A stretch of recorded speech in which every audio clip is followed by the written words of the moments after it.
Shalom, selamat pagi. Kembali kita beribadah bersama-sama di hari Minggu ini. Mari kita buka hati kita. Kita mau memuji dan menyembah Tuhan di hari Minggu ini. Kita persiapkan waktu kita, kita persiapkan hati kita di hari ini khusus untuk waktu untuk Tuhan di hari ini, di 1 jam ke depan ini. Mari, yuk kita bersama-sama, kita lupakan hal-hal yang lain. Kita fokus hanya kepada Tuhan kita untuk memuji dan memuliakan Dia. Karena kita percaya hanya di dalam Dia segala kebaikan, segala berkat datang dari Dia. Mari kita berdoa sebelum kita mulai beribadah.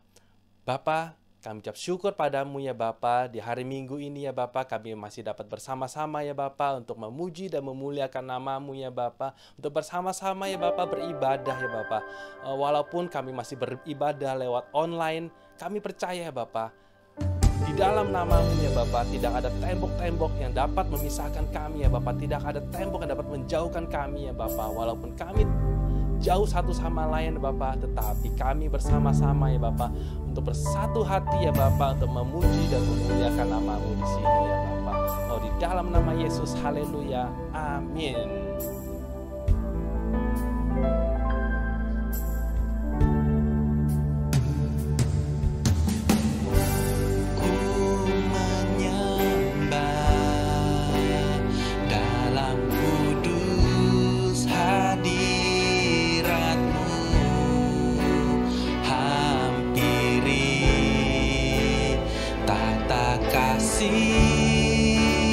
Karunia-Mu Bapa,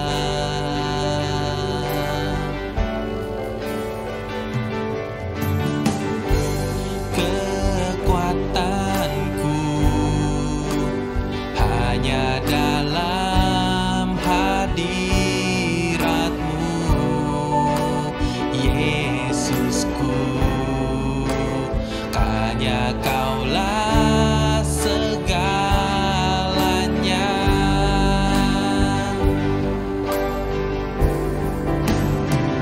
Ku yakin Kau hadir di sini. Ku rasakan kuasa yang tak terbatas. Ku yakin Kau nyata di sini. Kemenangan terjadi di sini. Haleluya. Ku menyembah dalam kudus hadirat-Mu. Hampiri tahta kasih karunia-Mu Bapa.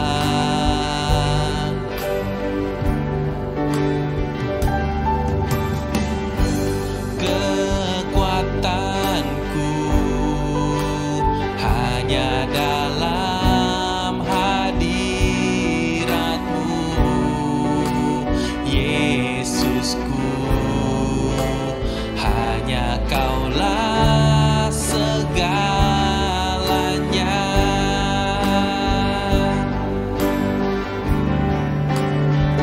Ku yakin Kau hadir di sini. Ku rasakan kuasa yang tak terbatas. Ku yakin Kau nyata di sini. Kemenangan terjadi di sini. Ku yakin Kau hadir di sini. Ku rasakan kuasa yang tak terbatas. Ku yakin Kau nyata di sini. Kemenangan terjadi di sini. Oh, haleluya.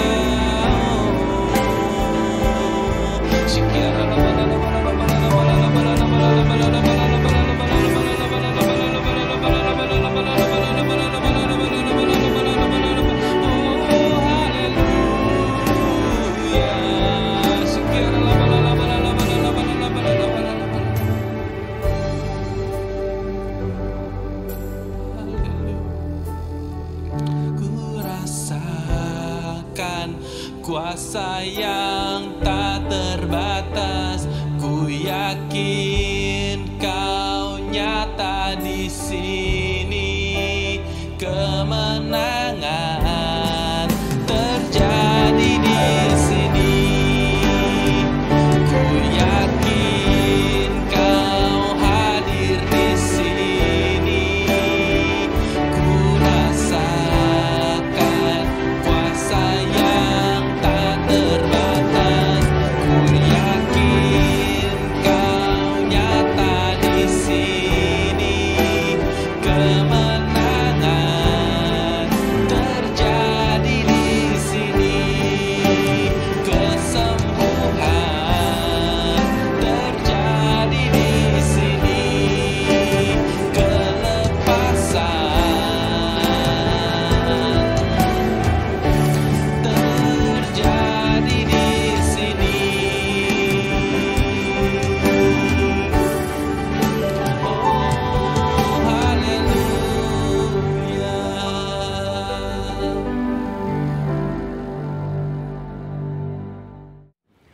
Baik Bapak Ibu, kita akan masuk ke dalam doa syafaat.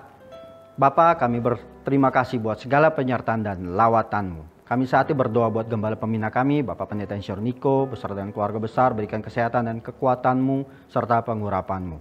Dan juga keempat wakilnya Tuhan berikan kesehatian. Kami berdoa juga untuk semua ketua rayon dan CK, kiranya Tuhan berikan kekuatan kesehatan selalu. Kami juga menyerahkan khususnya Gembala CK2, Ibu Pendeta Lydia beserta dengan wakil-wakilnya beserta semua gembala dan jemaat di CK2. Kiranya Engkau senantiasa Tuhan mengurapi dan memakai dengan luar biasa. Terkhusus kami berdoa untuk gembala kami, Bapak Pendeta Immanuel Setopo beserta dengan keluarga besar. Kau berkati Tuhan, pakai menjadi teladan dan berkat buat kami serta banyak orang. Kami berdoa juga buat wakil gembala kami, Bapak Wisnu beserta dengan keluarganya. Tuhan berkati, lindungi dengan luar biasa. Kami berdoa Tuhan untuk bangsa kami dan negara kami Indonesia. Kami nyatakan damailah Indonesiaku. Virus corona diam dan tenanglah. Ekonomi bangkit. Kami berdoa buat khususnya presiden kami. Kiranya Tuhan berikan hikmat dan pengetahuan dari Bapa untuk dapat memimpin bangsa ini dengan bijaksana. Juga kepada wakil presiden, menteri-menteri, DPR, MPR, TNI, Polri, kehakiman dan kejaksaan, semua Tuhan jajaran yang ada, berikan semua bekerja dengan sehati. Kami juga berdoa Tuhan untuk GBI, COG, ORU, dan WIE. Bapa, Kau pakai lembaga-lembaga ini menjadi saluran berkat dan alat-Mu untuk memenangkan jiwa di seluruh dunia. Kami percaya Pentakosta ketiga dimulai dari Indonesia sampai ke bangsa-bangsa dari timur ke barat dan akan kembali ke Yerusalem. Kami berdoa untuk generasi Yeremia yang segenap hati cinta mati-matian kepada Tuhan, yang hidup dalam kekudusan serta berjalan sesuai dengan kebenaran firman Tuhan. Terima kasih Tuhan. Kami juga menyerahkan jemaat di GB Home, Tuhan sembuhkan, dan yang sakit Kau kuatkan, yang lemah, hibur yang susah, setiap masalah Tuhan beri jalan keluar. Biarlah setiap jemaat terus hidup dengan mata tertuju kepada Tuhan, sehingga siap menyambut kedatangan Tuhan Yesus. Maranatha, datanglah Tuhan Yesus. Amin.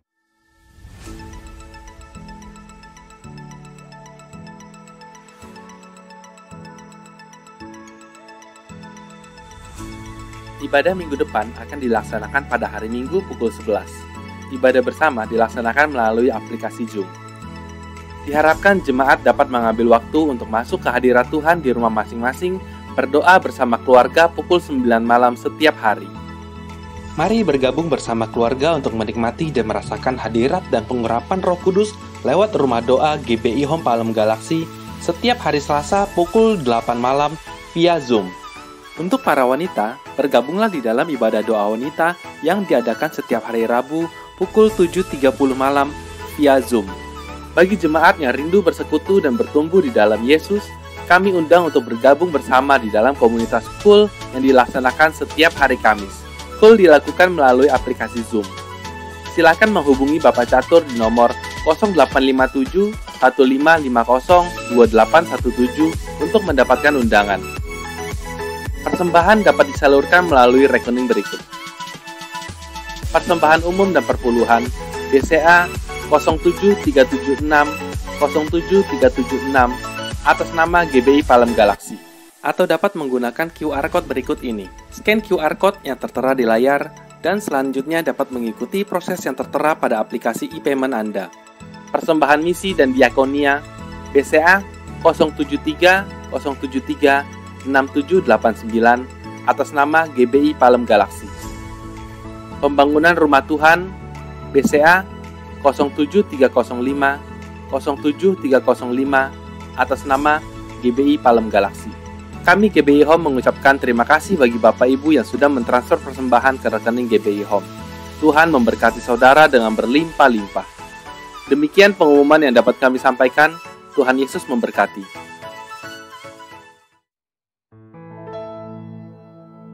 Haleluya. Siap untuk memuji dan memuliakan nama Tuhan? Mari kita sorakan kehebatan nama Tuhan kita, Tuhan Yesus Kristus. Haleluya. Tak terbayang kebesaran-Mu dan tak terbanding kekuatan-Mu Tuhan. Kau megah bagiku. Segenap jiwa dan pengharapan telah ku serahkan untuk rencana-Mu Tuhan. Kau Raja atasku. Hanya Kau yang layak ditinggikan. Oh, ajaib Kau Tuhan, agung dan perkasa.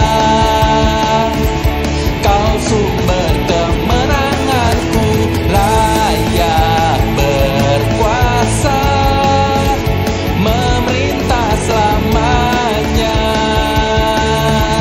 Yesus, Kaulah Raja mulia.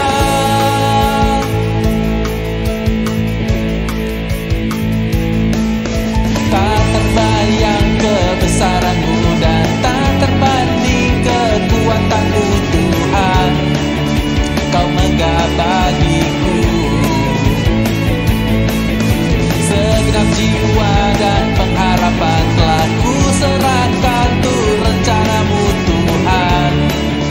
Kau Raja atasku.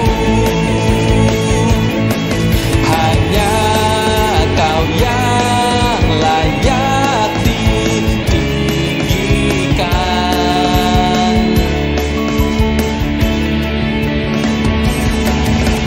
Ajaib Kau Tuhan, agung dan perkasa. Kau sumber kemenanganku, layak berkuasa, memerintah selamanya. Yesus, Kaulah Raja mulia. Ajaib Kau Tuhan, agung dan perkasa. Kau sumber kemenanganku, layak berkuasa, memerintah selamanya. Yesus, Kaulah Raja mulia.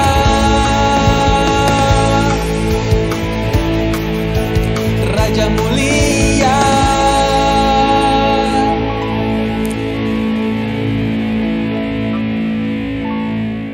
Haleluya.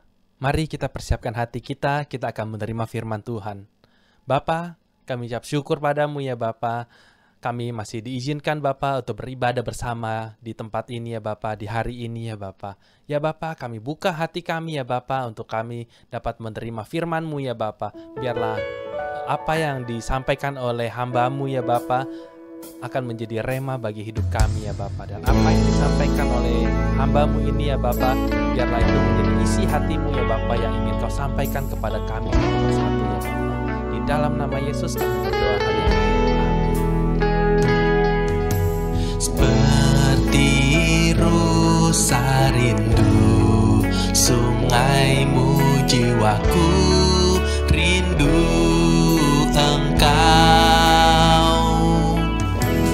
Kaulah Tuhan hasrat hatiku, ku rindu menyembah-Mu.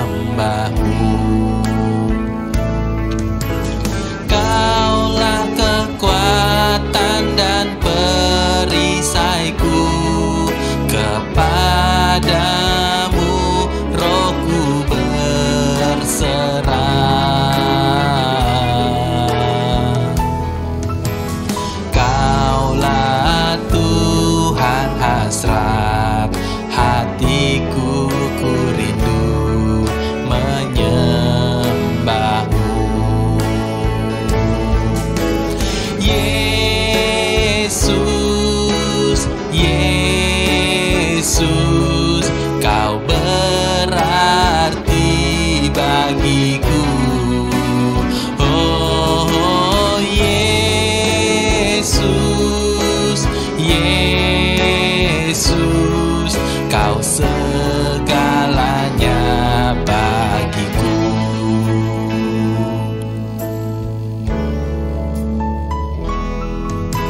Seperti rusa rindu sungaimu, jiwaku rindu Engkau. Kaulah Tuhan hasrat hatiku, ku rindu menyembah-Mu.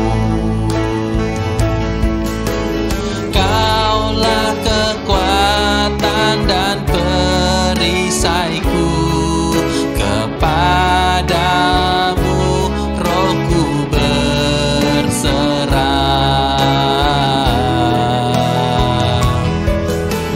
Kaulah Tuhan hasrat hatiku, ku rindu menyembah-Mu.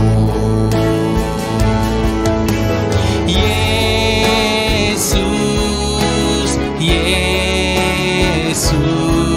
Kau berarti bagiku. Oh Yesus, Yesus, Kau segalanya bagiku. Yesus, Yesus, Kau berarti bagiku. Oh Yesus, Yesus, Kau segalanya bagiku. Kau segalanya bagiku. Kau segalanya bagiku. Oh, haleluya, haleluya.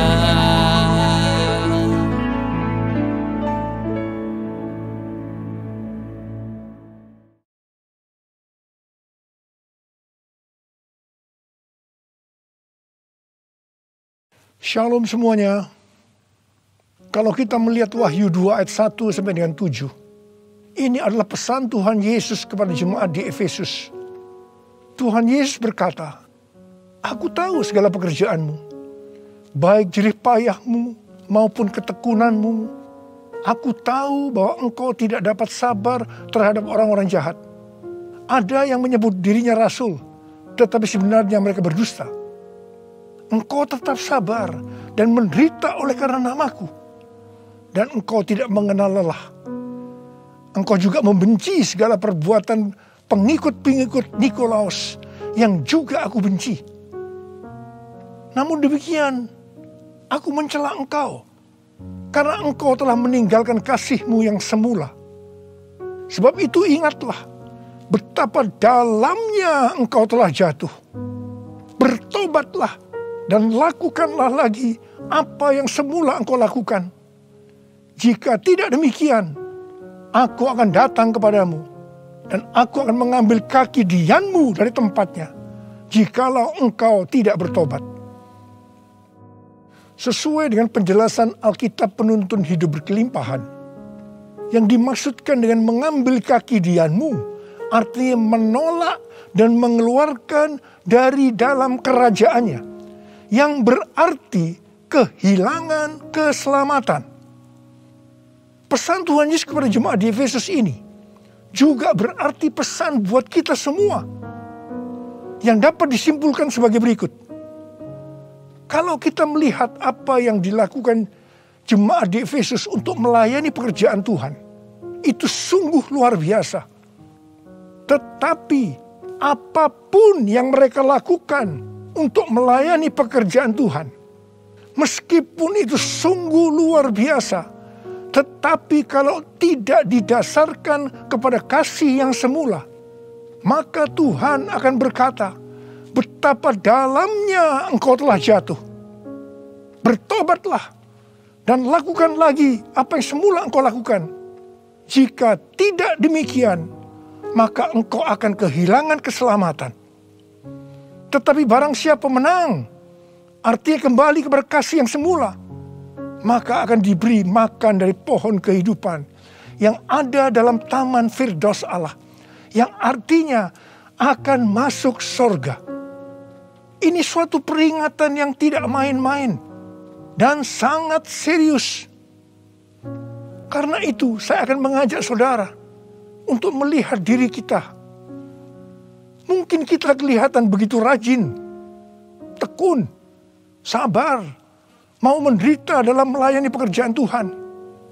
Pertanyaannya, apakah itu dilakukan dengan dasar kasih yang semula?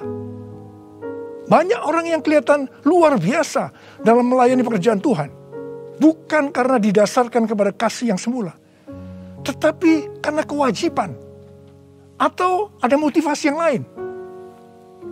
Tuhan mau supaya kita kembali kepada kasih yang semula. Kasih yang semula adalah kasih yang kita miliki pada waktu baru bertobat dan mengalami kelahiran baru. Waktu saya baru bertobat dan mengalami kelahiran baru, saya begitu haus akan Tuhan, akan firman-Nya. Dan saya selalu menjaga kehidupan saya agar selalu hidup kudus sesuai dengan firman Tuhan. Dan puji Tuhan, ini tetap saya jaga sampai dengan hari ini. Bahkan kasih saya kepada Tuhan semakin bertambah. Orang yang memiliki kasih yang semula pasti akan hidup sama seperti Kristus telah hidup. Orang yang memiliki kasih yang semula pasti hidup sebagai orang yang berintegritas. Hidup tulus dan jujur di hadapan Tuhan. Orang yang memiliki kasih yang semula pasti akan keluar sebagai pemenang. Orang yang memiliki kasih yang semula akan ikut dalam pengangkatan dan masuk surga. Yang percaya katakan amin. Ku cinta Kau Yesus, hanya Engkau bagiku Yesus. Sungguh ku rindu mengatakannya, betapa aku mengasihimu. Engkau Allah dan Rajaku, kekasih dan hidupku. Engkau segalanya bagiku. Ku bersyukur kepadamu.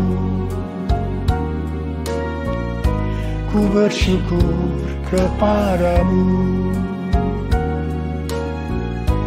Ku bersyukur kepadamu.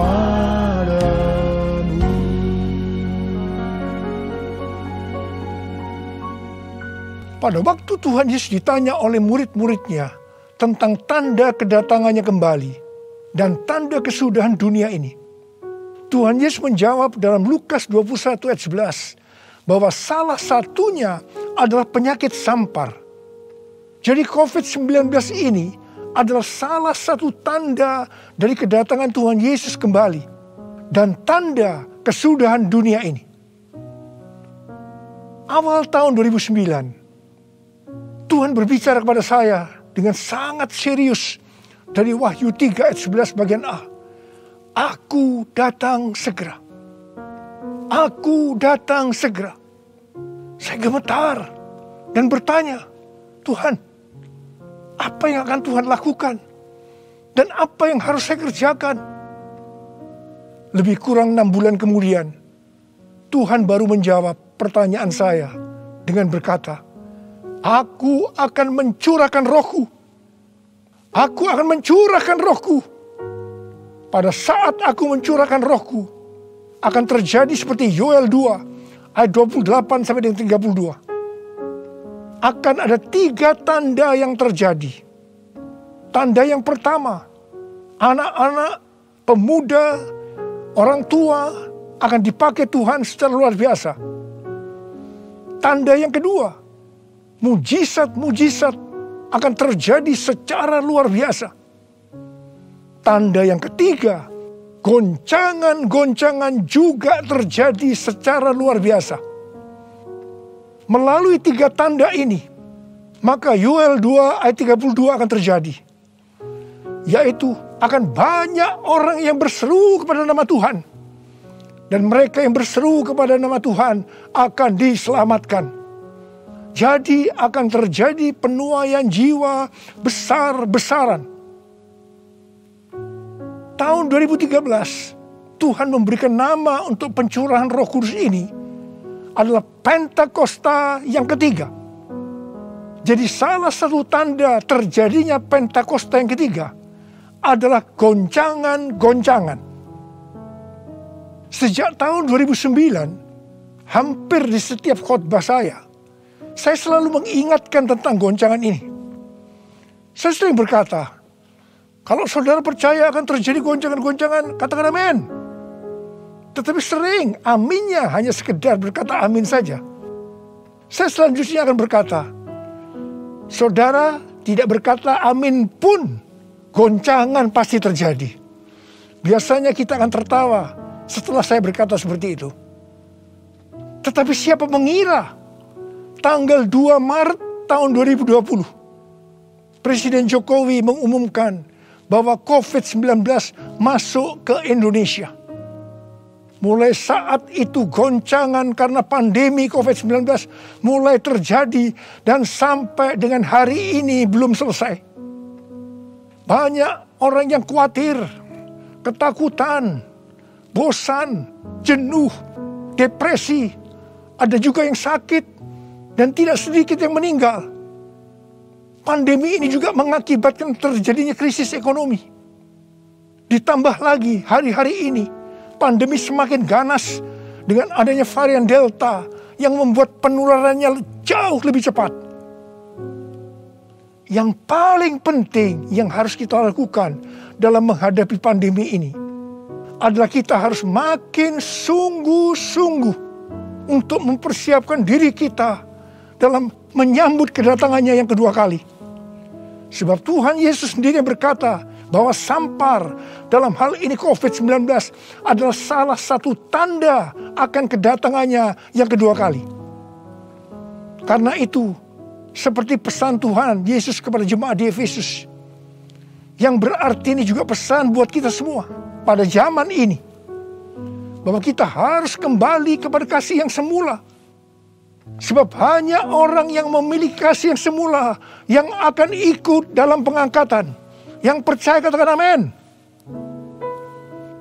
Dalam masa pandemi ini, kita harus mengerti bahwa pencurahan Roh Kudus yang disebut dengan Pentakosta yang ketiga sedang terjadi. Dalam pandemi ini kita harus mengerti bahwa ini adalah masa penuaian jiwa yang terbesar dan yang terakhir dalam menyelesaikan amanat agung untuk menjadikan semua bangsa murid Tuhan Yesus. Dalam masa pandemi ini kita harus mengerti bahwa akan terjadi kebangkitan generasi Yeremia, yaitu anak-anak muda yang dipenuhi Roh Kudus, cinta mati-matian kepada Tuhan Yesus, tidak kompromi terhadap dosa, dan akan bergerak untuk memenangkan jiwa. Sucikan dan kuduskan hati ini untuk layak menghadap hadirat-Mu. Tubuh jiwa rohku kuserahkan padamu, ku menyembah-Mu. Tinggikan nama-Mu ya Tuhan, mulialah nama-Mu ya Tuhan. Tiada lain seperti Engkau ya Allahku, besar kuasa-Mu. Tiada lain seperti Engkau ya Allahku, besar besar kuasa-Mu, besar kuasa-Mu.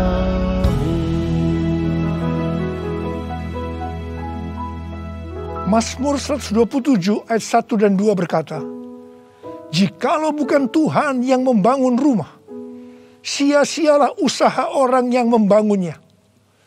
Jikalau bukan Tuhan yang mengawal kota, sia-sialah pengawal berjaga-jaga. Sia-sialah kamu bangun pagi-pagi dan duduk-duduk sampai jauh malam, dan makan roti yang diperoleh dengan susah payah. Sebab Ia memberikannya kepada yang dicintainya pada waktu tidur.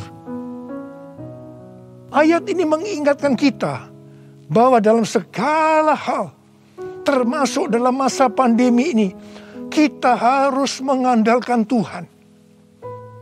Termasuk dalam hal membangun rumah, termasuk dalam hal perlindungan.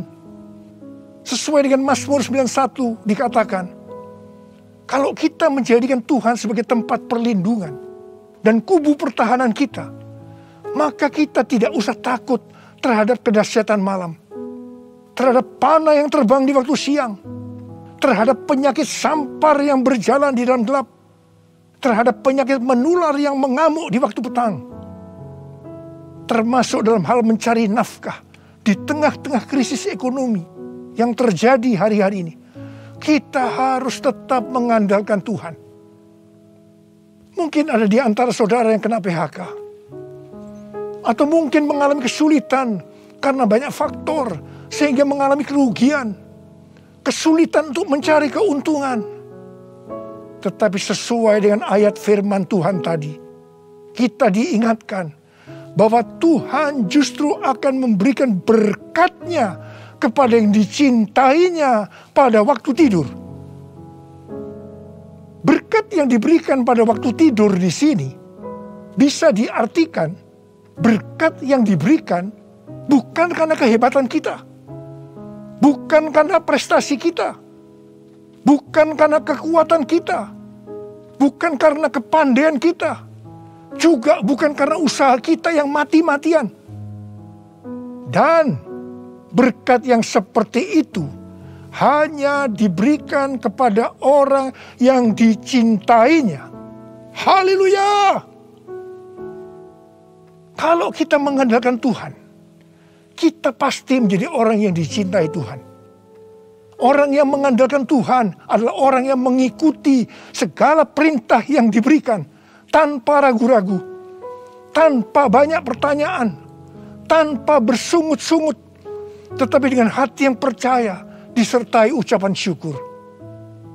Demikian juga dalam menghadapi pandemi ini. Kalau kita mengandalkan Tuhan, itu berarti kita akan mengikuti perintah-perintahnya. Saya akan mengingatkan kembali tuntunan Tuhan sejak awal dari pandemi ini. Apakah saudara ingat? Dan apakah saudara tetap melakukannya?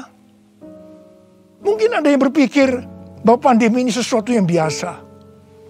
Mungkin karena sudah bosan, karena jenuh. Tetapi ingat, kita boleh bosan dan jenuh, tetapi COVID-nya belum bosan. Karena itu kita harus dengan serius menghadapi pandemi ini. Mari, saya akan ajak saudara untuk mengingat kembali tuntunan Tuhan. Yang pertama, sesuai dengan 2 Tawarikh 7 ayat 13 dan 14 yang mengatakan bahwa kalau kita mengalami pandemi dan krisis ekonomi, maka kita harus merendahkan diri, berdoa, mencari wajah Tuhan, serta berbalik dari jalan-jalan yang jahat. Kalau kita melakukan itu, maka Tuhan akan mendengar dari sorga dan akan mengampuni dosa kita, serta memulihkan negeri kita, Indonesia yang tercinta. Katakan amin. Yang kedua, kita diminta untuk menghardik COVID-19 dan krisis ekonomi dengan berkata, dalam nama Yesus, diam, tenanglah. Apakah saudara sudah melakukan ini? Yang ketiga, kita diminta memperkatakan Mazmur 91. Karena kita percaya akan janji Tuhan. Yang keempat, kita diminta melakukan seperti yang dilakukan oleh Daud. Ketika Tuhan menghukum orang Israel, di mana ada 70.000 orang yang mati karena penyakit sampar. Daud waktu itu membuat mezbah di pengirikan milik Arauna dengan membayar harganya. Waktu itu Arauna akan memberikan secara gratis kepada Daud. Tetapi Daud tidak mau. Dia tetap mau membayar harga. Setelah Daud membuat mezbah, maka tulah sampar itu berhenti. Kalau kita mengharapkan pandemi akan berhenti, maka kita sebagai gereja-gereja Tuhan harus membuat mezbah, doa, pujian, dan penyembahan bersama-sama dalam unity. Minta belas kasihan turun. Minta belas kasihan turun ke atas Indonesia. Gereja jangan saling menyalahkan satu sama lain. Gereja jangan saling menjelekkan. Gereja harus membayar harganya dengan unity. Yang kelima, sesuai dengan Yesaya 26 ayat 20 dan 21. Maka kita diminta oleh Tuhan untuk bersembunyi barang sesaat lamanya. Sampai amarah itu berlalu. Karena Tuhan akan menghukum penduduk bumi karena kesalahannya. Amsal 27 ayat 12 berkata, kalau orang bijak melihat malapetaka, bersembunyilah ia. Tetapi yang tidak berpengalaman berjalan terus, lalu kena celaka. Karena itu, mari, biarlah kita menjadi orang yang bijak. Bersembunyi di sini bisa diartikan, kalau tidak ada keperluan mendesak, kita diam di rumah. Dan juga kita harus melakukan 6M. Yang pertama, memakai masker. Yang kedua, mencuci tangan dengan sabun. Yang ketiga, menjaga jarak. Yang keempat, mengurangi mobilitas. Yang kelima, menjauhi kerumunan. Dan yang keenam, melakukan vaksinasi. Yesus, Kaulah pembelaku. Pada siapa aku harus takut? Yesus, Kau perlindunganku. Ku tak gentar menghadapi musuh. Sekarang tegaklah kepalaku, hadapi lawanku yang berada di sekelilingku, dan mulutku memuji, bermazmur bagimu, bersorak bagi kebesaran-Mu. Sekarang tegaklah kepalaku, hadapi lawanku yang berada di sekelilingku, dan mulutku memuji, bermazmur bagimu, bersorak bagi kebesaran-Mu, bersorak bagi kebesaran-Mu, bersorak bagi kebesaran-Mu.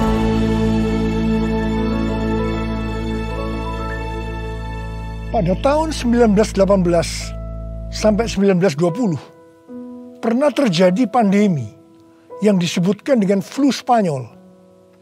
Kalau dibandingkan dengan COVID-19, dengan memakai data tanggal 29 Mei 2021, maka didapatkan hal-hal sebagai berikut. Yang pertama, jumlah infeksi. Flu Spanyol 2 tahun, 500 juta orang. COVID-19 1 tahun 3 bulan, 162 juta. Jadi berarti ini relatif kecil. Yang kedua, jumlah kematian. Flu Spanyol diperkirakan risknya memang agak besar, 20 sampai 100 juta. dalam waktu 2 tahun itu. Tapi COVID-19 1 tahun 3 bulan 3,52 juta. Berarti jauh lebih sedikit. Kemudian jumlah negara yang terpapar. Flu Spanyol kurang dari 50%. Tetapi COVID-19 hampir atau kalau bisa dikatakan 100%. Yang keempat soal dampak ekonomi. Flu Spanyol tidak lebih buruk dari zaman depresi ekonomi global tahun 1930-an. Tetapi COVID-19 dikatakan yang terburuk sejak zaman depresi ekonomi global tahun 1930-an. Tergantung kapan pandemi berakhir. Kalau berlarut-larut, krisis ekonomi COVID-19 bisa lebih buruk dari zaman depresi ekonomi global tahun 1930-an. Tetapi yang paling menonjol dari COVID-19 ini adalah angka depresi, kecemasan, stres justru tertinggi sepanjang sejarah. Angka depresi global tahun 2020 adalah sebesar 25% dibandingkan dengan angka depresi global tahun 2017 yang hanya 3,44%. Dengan melihat ini semua, saya percaya rencana Tuhan bagi umat manusia adalah supaya mereka bertobat, mencari wajah Tuhan, sehingga terjadi penuaian jiwa yang terbesar dan yang terakhir sebelum Tuhan Yesus datang kembali. Sesuatu yang mengherankan dari flu Spanyol ini adalah bahwa setelah infeksi gelombang kedua yang meningkat secara luar biasa, tiba-tiba virusnya menghilang. Entah pergi kemana. Entah kemana perginya. Wow. Kita boleh berdoa kepada Tuhan agar ini juga terjadi pada COVID-19. Serta varian-varian yang lain. Yang tiba-tiba menghilang. Entah kemana. Karena amarah Tuhan sudah berlalu. Karena itu, sekali lagi saya mengingatkan agar kita melakukan tuntunan Tuhan untuk menghadapi pandemi COVID-19 ini dengan lebih serius dan sungguh-sungguh. Supaya Tuhan juga menuntun kita di tengah pandemi yang sedang bergejolak ini. Saya percaya kalau kita kembali kepada kasih yang semula, kita akan berkata, Tuhan, pakai saya menjadi alat-Mu untuk menyelesaikan amanat agung. Maranatha, datanglah segera Tuhan Yesus.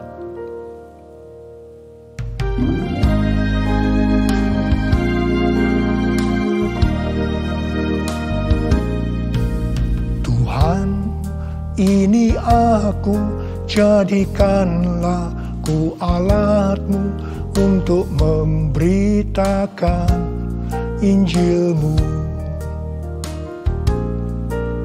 Tuhan, ini aku, jadikanlah ku hamba-Mu untuk melakukan firman-Mu. Penuhi hidupku dengan Roh-Mu, agar ku jadi saksi-Mu. Pakailah hidupku dan urapilah untuk kemuliaan nama-Mu,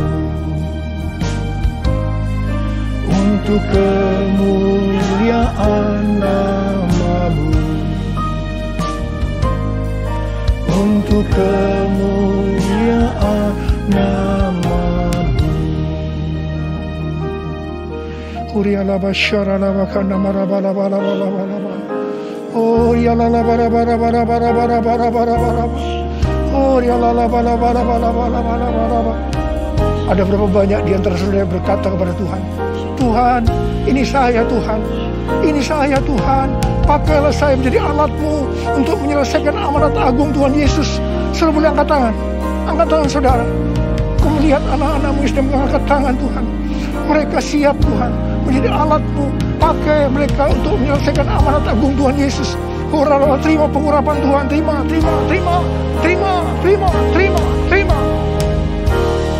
Oh Tuhan Yesus, di tengah-tengah pandemi hari-hari ini Tuhan, biarlah kami mengerti, kami harus kembali kepada kasih yang semula. Tuhan, biarlah anak-anak-Mu mengerti akan hal ini.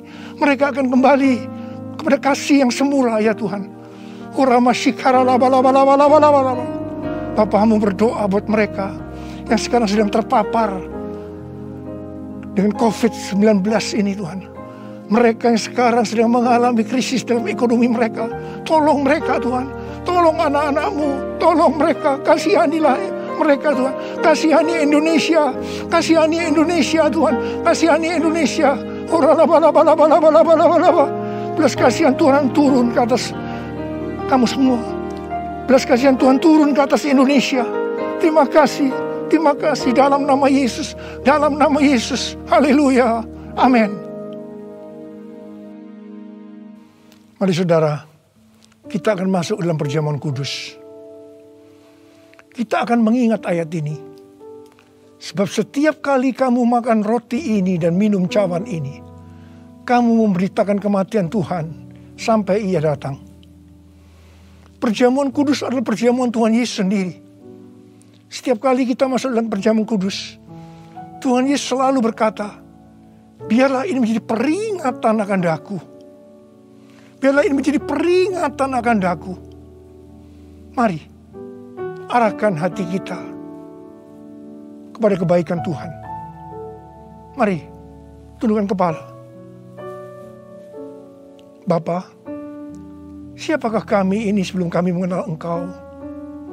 Kami ini orang berdosa. Upah dosa adalah maut, mati. Tapi Engkau yang tidak berdosa telah dijadikan dosa oleh karena kami semua. Engkau harus turun dari sorga mulia, menjelma menjadi manusia, mati ganti kami dengan penderitaan yang luar biasa. Dan Kau dibangkitkan kembali. Bapa, betapa baiknya Engkau itu. Engkau jadikan kami sebagai anak-anak-Mu. Engkau yang memberkati, Engkau menuntun, Engkau membela, Engkau mendidik kami. Engkau menyembuhkan kami. Engkau memberikan kami damai sejahtera-Mu di tengah-tengah pandemi ini Tuhan. Engkau juga menghajar kami kalau kami berbuat tidak benar di hadapan-Mu. Itu Engkau ya Aba. Itu Engkau ya Aba.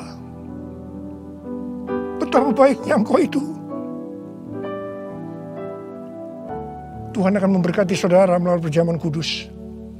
Tapi Tuhan mau kita makan dan minum dengan cara yang benar. Karena itu masing-masing, mari berdoa. Masing-masing introspeksi.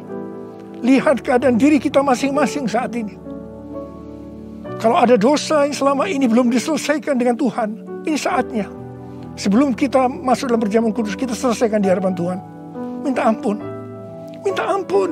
Minta ampun. Ampuni. Ampuni saya Tuhan, katakan.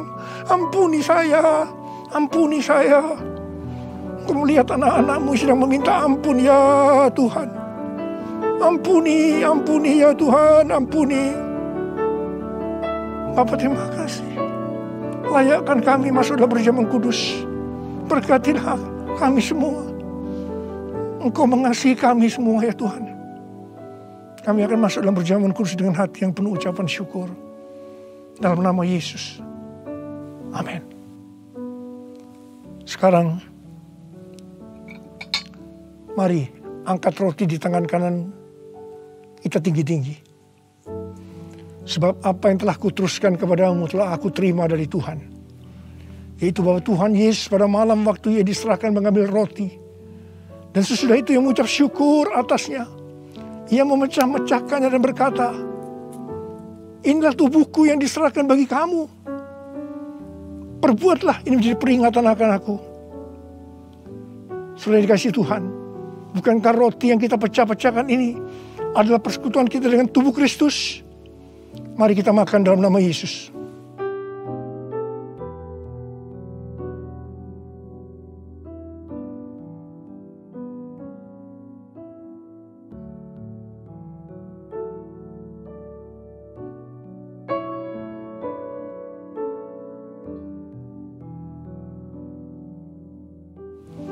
sekarang angkat cawan di tangan kanan kita tinggi-tinggi. Demikian juga ia mengambil cawan sesudah makan lalu berkata, cawan ini adalah perjanjian baru yang dimeteraikan oleh darahku. Perbuatlah ini setiap kali kamu meminumnya menjadi peringatan akan aku. Sudah dikasih Tuhan, bukankah cawan pengucapan syukur yang atasnya kita ucapkan syukur adalah persekutuan kita dengan darah Yesus? Mari kita minum dalam nama Yesus.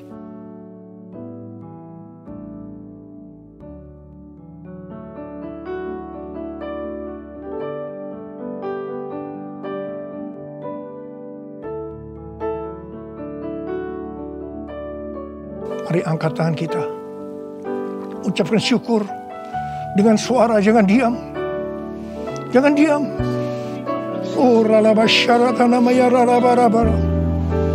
Oh ralabakanama. Yesus, terima kasih ya Tuhan Yesus. Oh rabakanama yararabarabaraba. Oh rabakanama yararabara. Terima kasih Tuhan. Terima kasih Tuhan, Kau baik. Engkau baik ya Tuhan. Dalam seluruh hidup kami Engkau baik Tuhan. Engkau baik. Engkau baik Tuhan. Engkau baik Tuhan. Engkau baik. Terima kasih. Terima kasih. Terima kasih. Mari katakan bersama saya.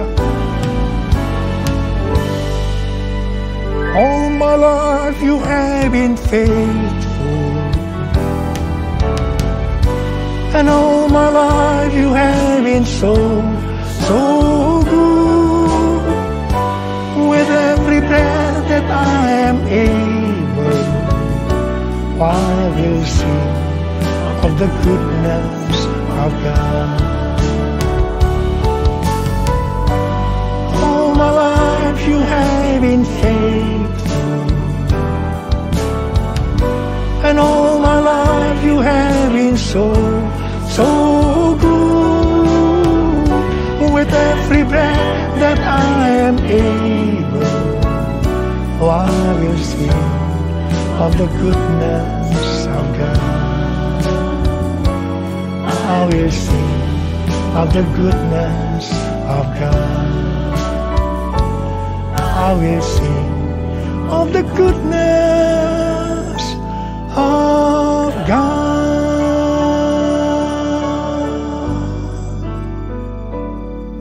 Terima kasih. Terima kasih Abah. Terima kasih. Terima kasih Abah. Terima kasih. Terima kasih. Engkau baik kepada kami semua. Terima kasih. Terima kasih.